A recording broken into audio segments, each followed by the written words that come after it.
sani. Yo Kenya kwano manaseche manok to chenro mar yawo sikunde ne tam mar adek chakore. Mak mana ni tam ni mar adek kidek bedo kod achid nade maka kod kacha kalore gi ng'anyo mamoko kuom jopuonj koro chano mar timo.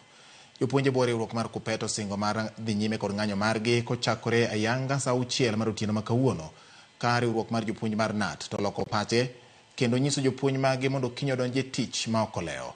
Kaka jafwambo marwa Jonyuol lero, moko kuom jonyuol pod ok ong'eyo ka bende nyithindgi biro dhi e sikul kata ooyo. Chenro mag somo koronia kikiore tok riwruoge mag jopuonj gwenyore paro.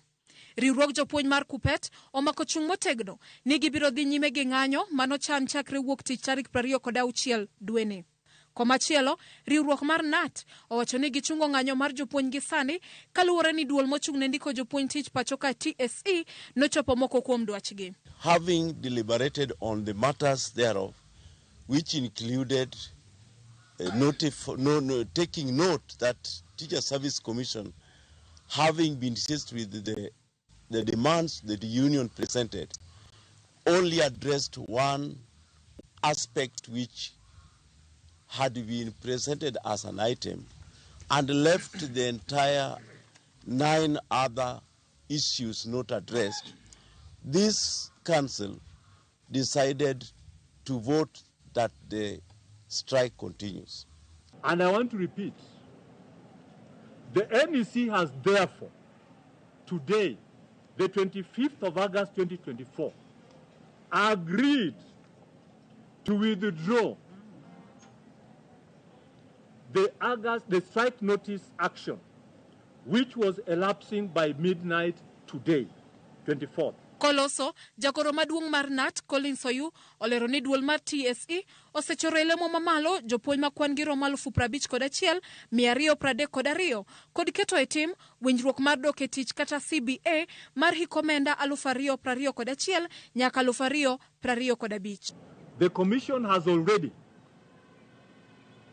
promoted 51,000. As we spoke with them on 21st, they have already promoted 51,232 teachers through competitive interviews, and the process is ongoing.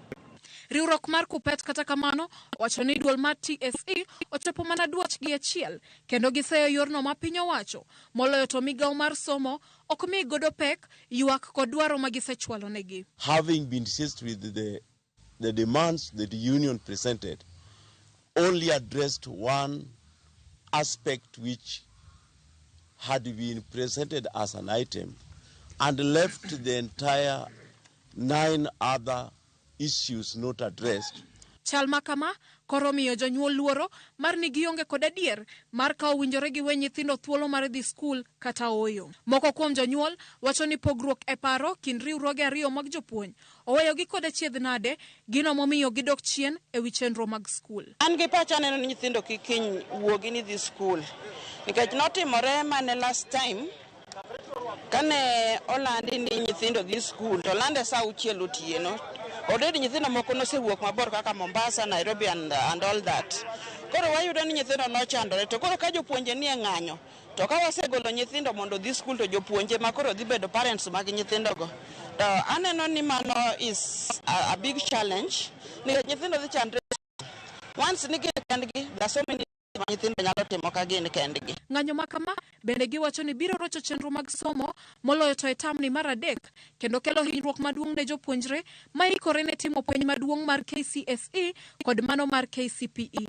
Gikwayo piny owacho mondo yie obede winjruok kod riwruok mar KNUT kod mano mar KUPPET ka giywak ni gigo mitiyo godo e skul nyalo kethore kendo omenda ma gichiwo ne nyithindo mar wuoth ng'eny kaluwore gi chal mar ochumi. Wadhi bedo gi tabu nikech gigo mwasenyiewo nyaka ta kethore.